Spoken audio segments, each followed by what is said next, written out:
I guess October is mostly famous for two things: ruining perfectly good coffee and getting spooked. As always, I start every project with a meticulously detailed, fully rendered schematic. I'll pack the tea bag out of my favorite teacup, which I'll be using to help build the new mug. To create a cylinder to build the mug torso around, I'll unwind a carefully measured amount of tinfoil and use my snake flute to charm it all into the teacup. I'll roll out another sheet of foil, then turn the teacup on its head to allow the perfect silver cylinder to effortlessly slide onto the table, ready to use. Its structural perfection is matched only by its hostility. On further inspection, this is going to be way too small. Luckily, right next to my desk, I still had the lid to what used to be the cornerstone of my old VFX artist diet. The cup will be the skeleton of which the rest of the bits hang onto, so it'll have to be pretty sturdy. I'll peel and slice a whole block of my favorite Cosclay and feed it to my pasta machine, then use my other snake flute to wrap it around my cardboard cylinder. 2 layers should be thick enough to keep everything stable. Now, having such a large mug of spicy bean juice to yourself would be downright sinful, so I cut a few more drinking holes into the mug's torso so the whole family can enjoy this autumnal coffee crime together. To make the holes look a little less cookie cutter and more organic, I'll use the sculpting tool to cut some cracks from some of their sharpest corners. Coffee mugs need handles to protect my delicate millennial computer hands from the hotness it holds inside. I'll bend the aluminum wire into a handle-shaped shape, adding a slight hook at the ends to make it stick better to the side of the mug. To make the clay adhere better to the wire, I'll coil thinner wire around it and cover the whole thing in liquid Sculpey, which is just like the normal Sculpey, except more liquidy. When I'm making these kinds of long shapes, I like to quick save my progress occasionally by giving it a quick whirl in the oven. You have not said often. You are somewhat reckless. This way I can keep adding layers of clay without squishing or bending what I've already done. After a second bake and soothing exfoliating scrub, I can carefully attach the handle to the side of the mug and start adding small bits of clay to turn the transition into as smooth a curve as I can manage. This wobbly mug is now ready for a last spin in the oven. It's now sturdy enough to keep its shape on its own, so we can start carefully removing its inside bits.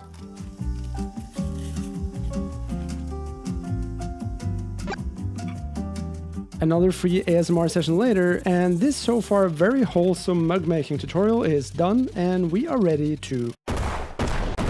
It's time to pick at the childhood PTSD scab gifted to me by the forest tentacle scene in Evil Dead. These floppy guys will need support, so this one is for the right tentacle, this is for the back left, this is for the front left, and this one is for you.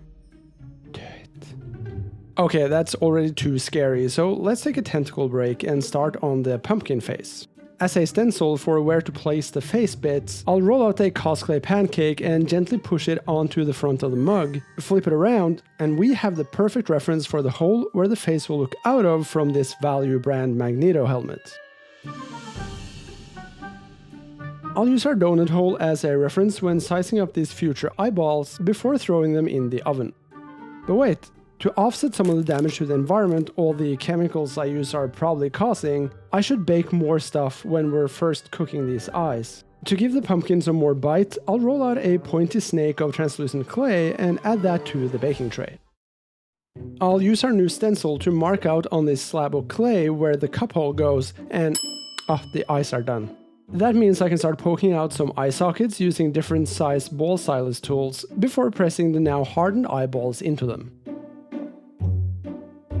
I'll add some meaty lids and skin folds to the eyes in a somewhat random fashion, then use smaller ball styli to shape the surrounding area.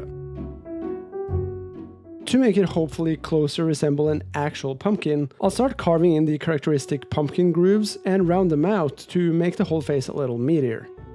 After a quick hole check, I can now go over the whole face, yeah, let's call it a face I guess, with different size sculpting tools to add wrinkles and bumps to give our overly smooth pumpkin a slightly gnarlier surface.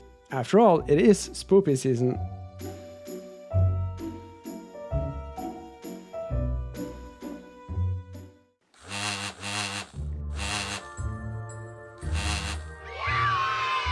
I shouldn't have been as surprised that the face didn't just effortlessly fit into the mug, seeing as face is a flat and mug is a round.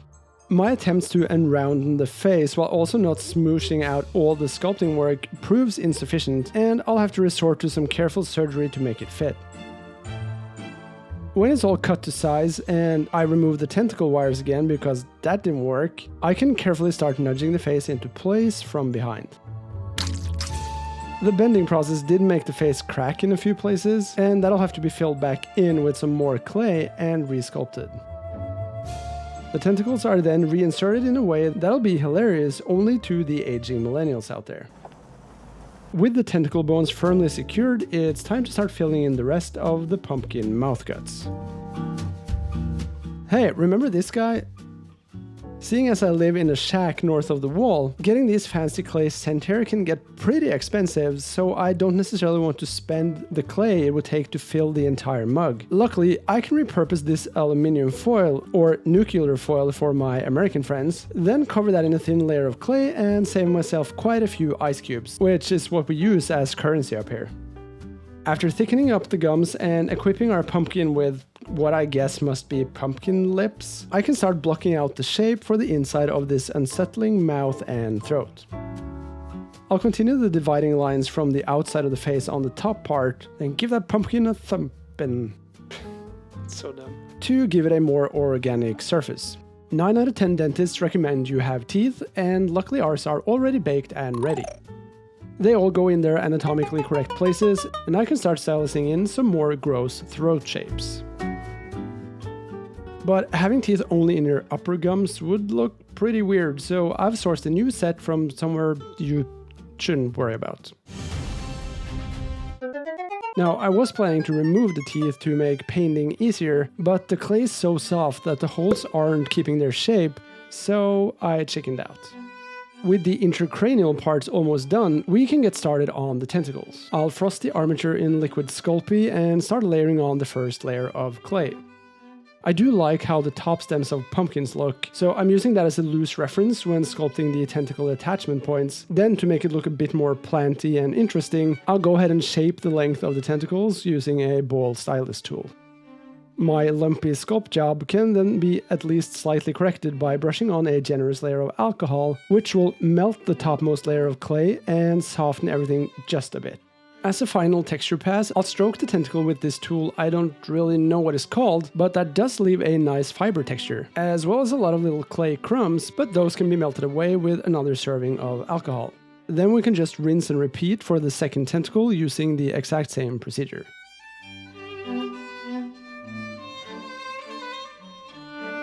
Which leaves us with this guy. I did a super rough pass on the main shape, but this will serve mostly as a guide later, as we will have to do a lot of bending and squeezing when coiling it around the mug handle, which will destroy most of any sculpting work we might have done earlier. When I'm happy with the pose, I can go back and clean up everything that got squished in the process, before repeating the detailing I did on the other two tentacles. After what was actually the final bake, I'll prime the whole thing in a layer of white gesso, before using the airbrush to give it a quick base coat of all the main colors. Now, I didn't want to accidentally cover the translucent teeth with paint, so I kept away from them with the airbrush, meaning I need to go back in with an airless brush to cover the space between the teeth, which, as you can tell here by my absolute lack of airbrush accuracy, was a good idea, though I can easily go back with a thinned out gesso to clean up all my overspray mistakes.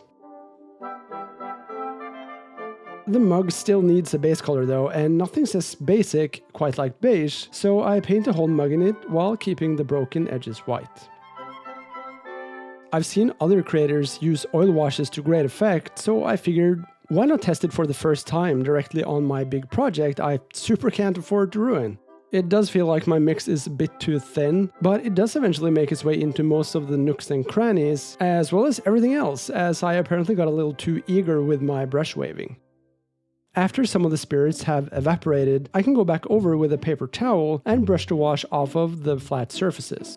I did get a bit of cold feet with the oil washes, so for the pumpkin bits, I opted for a thinned out acrylic darkish red-orange wash that I covered everything orange with. While that dries, I'll go back to the tentacles and knock down the concavities with a slightly darker green wash, before adding a heavy, lighter green dry brush to soften out the staining from the previous oil wash. I can then accentuate the sharper edges with an even lighter green edge highlight, and that is our tentacle paint job done. That was one good-looking tentacle. I'll repeat the process on the pumpkin parts with increasingly bright orange dry brushes, but instead of edge highlighting, I went for an almost pure yellow dry brush pass in specific areas, which I think actually looks pretty good, if I may say so myself. And since no one else is here, I guess I may. I'm an artist. I demand respect. Once again, my excitement with the brush got the better of me, so I'll have to re-white the eyes again, as well as some of the broken edges. I'll use a Q-tip dipped in alcohol to clean the teeth of dirt, before covering them in new, different dirt.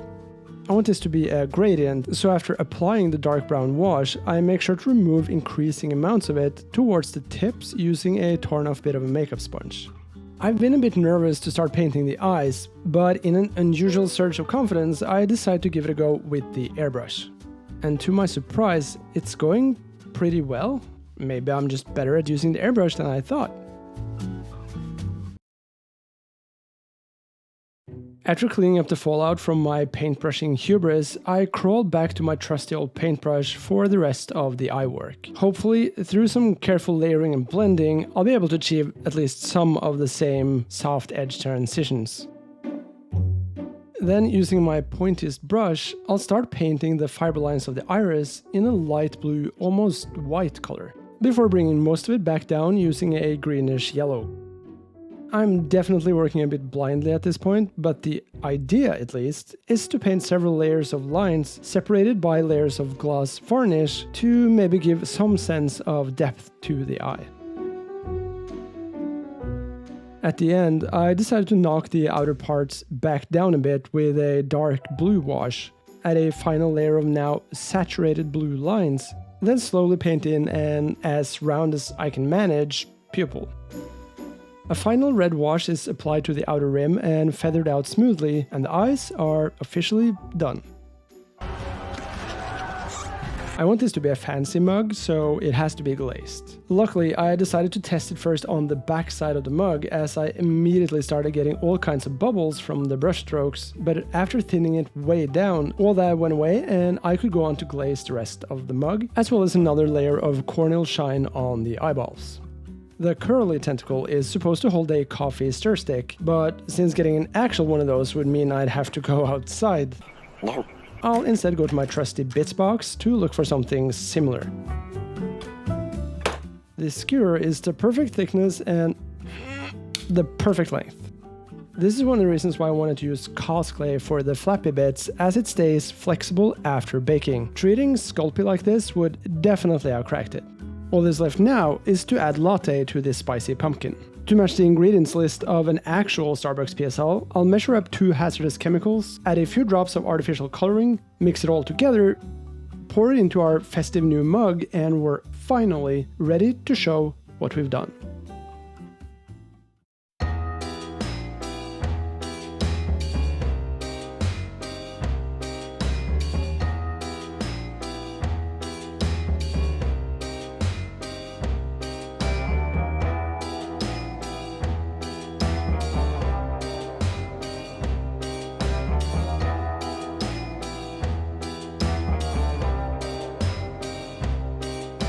Big thanks to everyone who stuck around to the end of the video. I hope you enjoyed it. And an even bigger thanks for all the support on these videos lately. It means a lot. If you find yourself enjoying these videos and want to see more, please do leave a like and a comment, as it helps a lot in making the carnivorous pumpkin that is the YouTube algorithm show this to more people. Thanks again for watching, and until next time, make a mess And build cool stuff.